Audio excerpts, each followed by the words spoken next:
Hi friends, നമസ്കാരം. അപ്പോൾ നമ്മുടെ കർണാടക മാരേജ് വീഡിയോയിലേക്ക് എല്ലാവർക്കും സ്വാഗതം. അപ്പോൾ നമ്മുടെ പ്രീവിയസ് വീഡിയോയിൽ കണ്ട പോലെ തുംകൂർ സൈറ്റ് സീയിങ് കഴിഞ്ഞ് അന്ന് ഈവനിങ് നമ്മൾ മാരേജ് റിസപ്ഷന് പോവുകയാണ്. ഇത്തിരി ലേറ്റായി നമ്മൾ ചെന്നപ്പോൾ, അതുകൊണ്ട് അടുത്തൊന്നും പാർക്കിംഗ് കിട്ടിയില്ല. ഓഡിറ്റോറിയത്തിൻ്റെ കുറച്ച് ദൂരെയായിട്ടാണ് നമുക്ക് പാർക്കിംഗ് സ്ലോട്ട് കിട്ടിയത്. ഇവിടെ കയറുമ്പോൾ തന്നെ ഒരു വലിയ ക്യൂ നമുക്ക് എൻട്രൻസിൻ്റെ ലെഫ്റ്റ് സൈഡിൽ കാണാം. അവിടെ നമ്മൾ ക്യൂ നിന്നിട്ടാണ് നമ്മുടെ ബ്രൈഡിൻ്റെയും ബ്രൈഡ് ഗ്രൂമിൻ്റെയും അടുത്ത് ചെന്ന് അവരെ ഇൻട്രൊഡ്യൂസ് ഒക്കെ ചെയ്ത് ഫോട്ടോ സെഷൻ എടുക്കുന്ന ആ ഒരു കലാപരിപാടി നടക്കുന്നത് അങ്ങനെയാണ്. പിന്നെ കുറേ സീറ്റിംഗ് അറേഞ്ച്മെൻ്റ് ഉണ്ട്, ഫ്രണ്ടിൽ തന്നെ കുറേ സീറ്റ്സ് ഉണ്ട്. അപ്പോൾ നമുക്ക് അവിടെ ഇരുന്ന് അത് വ്യൂ ചെയ്യാം. കണ്ടവർക്കും ഇനി ക്യൂവിൽ നിൽക്കണ്ടെന്നുള്ളവർക്ക് അവിടെ നിൽക്കാം. അപ്പോൾ നമ്മളൊരു 30 മിനിറ്റ്സ് ക്യൂവിൽ നിന്ന് കാണും. അങ്ങനെ ആ സ്റ്റേജിൽ കയറി നടുക്ക് നിൽക്കുന്ന നമ്മുടെ ബ്രൈഡിനെയും ബ്രൈഡ് ഗ്രൂമിനെയും കണ്ട് ഫോട്ടോസൊക്കെ എടുത്ത് നമ്മൾ ഇറങ്ങി. അപ്പോൾ ഫോട്ടോ സെഷൻ കഴിഞ്ഞിട്ട് നെക്സ്റ്റ് നമ്മുടെ ഫുഡ് അടിയാണ്. ഇതാണ് നമ്മുടെ കൂടെ വന്ന ആളുകളെല്ലാം. അപ്പോൾ ഞങ്ങളെല്ലാവരും ക്യൂയിൽ നിൽക്കുന്ന ആ ഒരു വീഡിയോയാണ് ഇത്. ഇനി നമുക്ക് ഫുഡിലേക്ക് പോകാം. വാഴയില ഇട്ടിട്ട് പിന്നെ നമുക്ക് ഫസ്റ്റ് തന്നെ ഒരു ടിഷ്യൂ പേപ്പറും ഒരു ബോട്ടിലും തരും. പിന്നെ ഫസ്റ്റ് സൂപ്പാണ് സെർവ് ചെയ്തത്. Tomato soup with bread crumbs ആയിരുന്നു. അത് കഴിഞ്ഞിട്ട് ഓരോരോ സാധനമായിട്ട് ഇങ്ങനെ സെർവ് ചെയ്യും. സ്വീറ്റ്സാണ് നമ്മൾ ഫസ്റ്റ് വന്നത്. സ്വീറ്റ്സ്, പിന്നെ നമ്മുടെ കേരളത്തിലെ പോലെ തന്നെ ഉപ്പ്, പിന്നെ കുറേ കറികൾ. അപ്പോൾ സ്വീറ്റ്സ്, പിന്നെ ഇതൊരു വട, പരിപ്പ് വട, അച്ചാർ, കോണിൻ്റെ ഒരു സലാഡ് പോലെ, പിന്നെ ഒരു ബേബി കോൺ കറി, പിന്നെ ഒരു ജസ്റ്റ് ഒരു ഫ്രൈ, പിന്നെ പപ്പടം, ഒരു പായസം ഉണ്ടായിരുന്നു, സേമിയ പായസം പോലെ പാസ്ത വെച്ചുള്ള പായസം, പിന്നെ ചപ്പാത്തി പനീർ കറി ആയിരുന്നു അത് കഴിഞ്ഞ് വന്നത്. പിന്നെ മസാല ദോശ, ഇത് അടിപൊളി ഹൈലൈറ്റ് ആയിരുന്നു, എനിക്ക് നല്ല ഇഷ്ടപ്പെട്ടു. ആ ചമ്മന്തിയും അടിപൊളിയായിരുന്നു. മസാല ദോശയും ചമ്മന്തി ഇതൊക്കെ എത്ര വേണേലും സെർവ് ചെയ്യും. പിന്നെ ഒരു പുലാവ്, ഒരു വെജ് ബിരിയാണി പോലത്തെ സാധനവും സലാഡും, ഇതായിരുന്നു അവരുടെ മെയിൻ കോഴ്സ്. പിന്നെ പാൻ ഉണ്ടായിരുന്നു, ഐസ്ക്രീം ഉണ്ടായിരുന്നു, ഫ്രൂട്ട് സലാഡ് ഉണ്ടായിരുന്നു.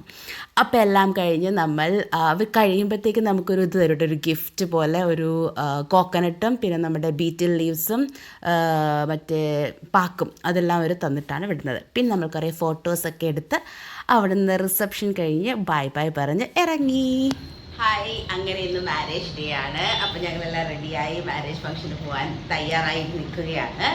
അപ്പോൾ ഇന്ന് രാവിലെ മുതൽ സെയിം ഓഡിറ്റോറിയത്തിൽ തന്നെയാണ് ഫംഗ്ഷൻ. അപ്പോൾ രാവിലെ മുതൽ അവരവിടെ സ്റ്റേ ആണല്ലോ. ഇപ്പോൾ ബ്രൈഡും ബ്രൈഡ് ഗ്രൂമും അവരുടെ റിലേറ്റീവ്സും ഒക്കെ അവിടെ സ്റ്റേ ആണ്. അപ്പോൾ രാവിലെ തന്നെ അവിടെ ഓരോ പൂജകൾ തുടങ്ങും.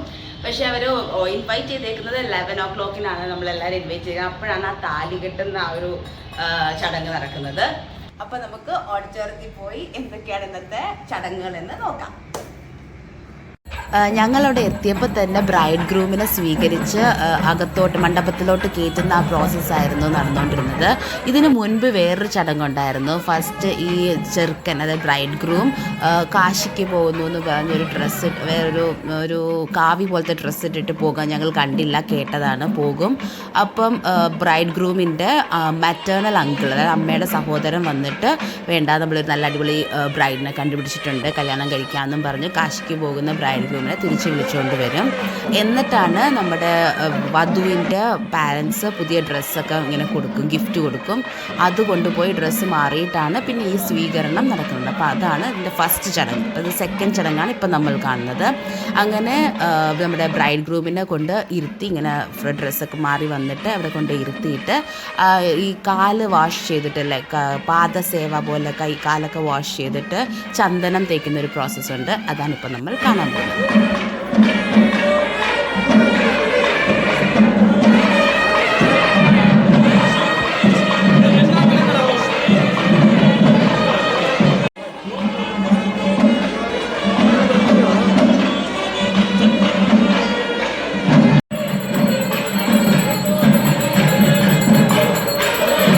കർണാടകയിൽ തന്നെ ഓരോ റീജിയനും ഓരോ കാസ്റ്റും അനുസരിച്ച് ചടങ്ങുകൾ വ്യത്യസ്തമായിരിക്കും. അപ്പോൾ ഇതൊരു ഗൗഡ മാരേജ് ആണ്. അപ്പോൾ അതിൻ്റെ ചടങ്ങുകളാണ് നമ്മളിപ്പോൾ കാണുന്നത്. തലേ ദിവസം റിസപ്ഷൻ നടന്ന ആ സെയിം ഓഡിറ്റോറിയമാണിത്. അപ്പോൾ ഇതിൻ്റെ നടുക്കായിട്ട് ഇങ്ങനെ ഒരു പുതിയ മണ്ഡപം ഇപ്പം മാരേജ് ഡേയിൽ അവർ കെട്ടിയിട്ടുണ്ട്. അങ്ങനെ വരനെ സ്വീകരിച്ച് ആ കാലെല്ലാം കഴുകി കുറച്ച് ചന്ദനം എല്ലാം ഇട്ട് ആ പ്രോസസ്സ് കഴിഞ്ഞിട്ട് ഇങ്ങനൊരു തട്ടം കൊടുത്തിട്ട് പിന്നെ വരൻ ആ മണ്ഡപത്തിലോട്ട് കയറും. ഇന്ന് കെട്ടിയ ആ ഒരു ന്യൂ മണ്ഡപത്തിനകത്തോട്ട് കയറും. അത് കഴിഞ്ഞിട്ട് അതിനകത്താണ് ഇവരുടെ മെയിൻ ചടങ്ങൊക്കെ നടക്കുന്നത്. അപ്പോൾ വരൻ കയറി കഴിഞ്ഞിട്ട് ഇങ്ങനെ ഒരു ക്ലോത്ത് കണ്ടല്ലോ, അങ്ങനെ ഒരു ക്ലോത്ത് വെച്ചിട്ട് അവർ കവർ ചെയ്യും. ഒരു സൈഡിൽ വരനും മറ്റേ സൈഡിൽ വധുവായിട്ട് നിൽക്കും. അപ്പോൾ ഇനി ഉള്ള ചടങ്ങുകളെല്ലാം ഈ ഒരു കർട്ടൻ്റെ അപ്പുറത്തും ഇപ്പുറത്തും നിന്നിട്ടായിരിക്കും. ഈ സമയത്താണ് നമ്മുടെ ബ്രൈഡ് ഗ്രൂമിനെ അകത്തുനിന്ന് ഇൻവൈറ്റ് ചെയ്ത് കൊണ്ടുവരുന്നത്. അപ്പോൾ ആ ചടങ്ങാണ് അടുത്തതായിട്ട് നടക്കുന്നത്.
വധുവിൻ്റെ ബ്രദേഴ്സ് അല്ലെങ്കിൽ കസിൻസാണ് ഇത് പിടിച്ചുകൊണ്ട് വരുന്നത്. അവൻ്റെ മണ്ഡപത്തിൻ്റെ അടുത്തെത്തിയപ്പോഴത്തേക്കും നമ്മുടെ വധു അതിനൊരു വലം വച്ചിട്ട് ആ മണ്ഡപത്തിലോട്ട് കയറും. അതാണ് നമ്മളിപ്പോൾ കണ്ടുകൊണ്ടിരിക്കുന്നത്. ഇനി ഇവർ ഈ ക്ലോത്തിൻ്റെ ആ സൈഡിലും വരനും ഇപ്പുറത്തെ സൈഡിൽ വധുവും നിന്നിട്ടാണ് കുറേ ചടങ്ങുകൾ ചെയ്യുന്നത്. കുറേ സാധനങ്ങൾ അതിൻ്റെ മുകളിൽ കൂടി അങ്ങോട്ടും ഇങ്ങോട്ടും ഇട്ട് കുറേ ചടങ്ങുകളൊക്കെയുണ്ട്. അങ്ങനെ ഓരോ ചടങ്ങ് പൂജ ചെയ്ത് അവസാനം ആ താലി കെട്ടുന്ന സമയമാകുമ്പോഴാണ് ആ ക്ലോത്ത് മാറ്റുന്നത്. അപ്പോഴാണ് അവർ പരസ്പരം കണ്ട് നിൽക്കുന്നത്. അങ്ങനെയാണ് ഇവരുടെ ആ ഒരു രീതി, കല്യാണ രീതി. പിന്നെ ഇതിൻ്റെ മെയിൻ വേറൊരു സംഭവം എനിക്ക് ഇഷ്ടപ്പെട്ടത്, ഇവരുടെ മണ്ഡപത്തിൻ്റെ അടുത്ത് തന്നെ കുറേ ബലൂൺ കാണുന്നുണ്ടല്ലോ. അപ്പോൾ ഞാൻ ഫസ്റ്റ് വിചാരിച്ചത് ഇത് ഏത് ചടങ്ങാണോ ഈ ബലൂണിന്. പിന്നെ ഞാൻ പുറത്തിറങ്ങിയപ്പോൾ കണ്ട അവിടെ 2-3 ബലൂൺ കച്ചവടക്കാരുണ്ടായിരുന്നു. അപ്പോൾ ഈ ബബിൾസ്, ബലൂൺ അങ്ങനെ കുറേ സാധനങ്ങളൊക്കെ വിൽക്കുന്നുണ്ട്. അതെനിക്ക് ആക്ച്വലി ഒരു നല്ല കാര്യമായിട്ട് തോന്നി. ഈ കല്യാണത്തിൽ വരുന്ന കുട്ടികളെല്ലാം കരയാതിരിക്കാൻ ഇങ്ങനത്തെ സാധനങ്ങളൊക്കെ വാങ്ങിച്ച് എല്ലാവരോടും കൊടുക്കുന്നുണ്ടായിരുന്നു. അതുകൊണ്ട് കുട്ടികളെല്ലാം എൻ്റർടൈൻഡ് ആയിരുന്നു ഈ ബലൂണും അടുത്ത ടോയ്സൊക്കെ വെച്ചിട്ട്.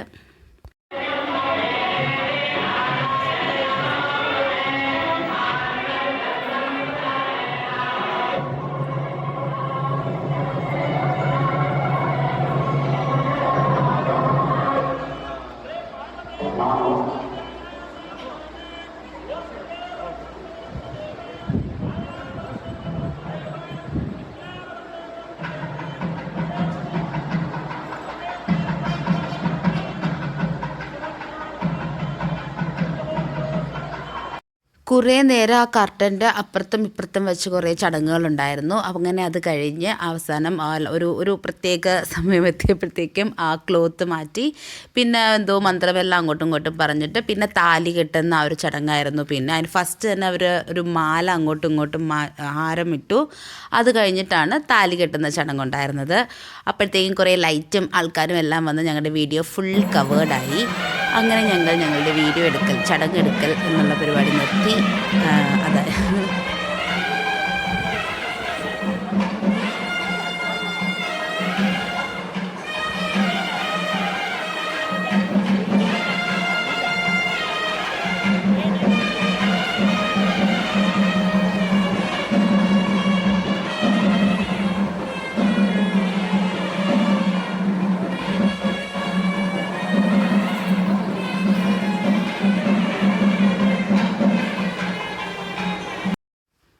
അങ്ങനെ ഒരു 12 വരെ ഞങ്ങൾ ഈ ചടങ്ങുകളെല്ലാം കണ്ടുകൊണ്ട് അവിടെ ഇരുന്നു. അപ്പോൾ നമ്മളുടെ ഹോട്ടലിൽ ചെക്കൗട്ട് ചെയ്യേണ്ട സമയം 12:30 ആയിരുന്നു. അപ്പോൾ അത് കഴിഞ്ഞ് ഞങ്ങൾ ഇത് കുറച്ച് കണ്ടു കഴിഞ്ഞിട്ട് കഴിക്കാനായിട്ട് താഴോട്ട് പോയി. അപ്പോൾ ഞങ്ങൾ പോയത് ബ്രേക്ക്ഫാസ്റ്റ് സമയമായിരുന്നു. കാരണം ഈ ഫുൾ ഫങ്ഷൻ കഴിഞ്ഞിട്ടായിരുന്നു അവരുടെ ലഞ്ച് സ്റ്റാർട്ട് ചെയ്യുന്നത്. അപ്പോൾ ബ്രേക്ക്ഫാസ്റ്റിന് ഇഡ്ഡലി, ചമ്മന്തി, സാമ്പാർ, വട, പൊങ്കൽ, കോഫി, ടീ, പിന്നെ ഒരു സ്വീറ്റ്, ഇത്രയായിരുന്നു അവർ ബ്രേക്ക്ഫാസ്റ്റിന് അറേഞ്ച് ചെയ്തിരുന്നത്. അത് കഴിഞ്ഞ് ഇത് ലാസ്റ്റ് ഞങ്ങൾ ഇറങ്ങുന്നതിന് മുമ്പ് കുറേ ഫോട്ടോസാണിത്. അങ്ങനെ മാരേജ് ഫംഗ്ഷൻ കഴിഞ്ഞു. ഞങ്ങൾ തിരിച്ച് ബാംഗ്ലൂരിലോട്ട് പോവുകയാണ്. അപ്പോൾ ഫുൾ ഫംഗ്ഷൻ അറ്റൻഡ് ചെയ്തില്ല, ജസ്റ്റ് താലികെട്ട് കഴിഞ്ഞു. അപ്പോൾ ബ്രേക്ക്ഫാസ്റ്റ് അതിന് മുമ്പ് ഒരു ഇഡ്ഡലി ചട്നി നിങ്ങൾ ഓൾറെഡി കണ്ടല്ലോ, അത് മാത്രമേ ഞങ്ങൾ എടുത്തോളൂ. ഇനിയാണ് അവിടെ ലഞ്ചൊക്കെ സ്റ്റാർട്ട് ചെയ്യുന്നത്, അതിന് ടൈം എടുക്കും. അപ്പോൾ നമ്മൾ ബാംഗ്ലൂർ എത്തുമ്പോൾ കുറേ ലേറ്റ് ആവും. അപ്പോൾ അങ്ങനെ നമ്മുടെ കർണാടക മാരേജ് ഫംഗ്ഷൻ അവസാനിച്ചു. എല്ലാവർക്കും ഇഷ്ടപ്പെട്ടെന്ന് വിചാരിക്കുന്നു. എല്ലാവരും ഇഷ്ടപ്പെട്ടെങ്കിൽ ലൈക്ക് ചെയ്യുക, ഷെയർ ചെയ്യുക, ഞങ്ങളുടെ ചാനൽ സബ്സ്ക്രൈബ് ചെയ്യുക, ഞങ്ങളെ സപ്പോർട്ട് ചെയ്യുക. അപ്പോൾ എല്ലാവർക്കും താങ്ക് യു.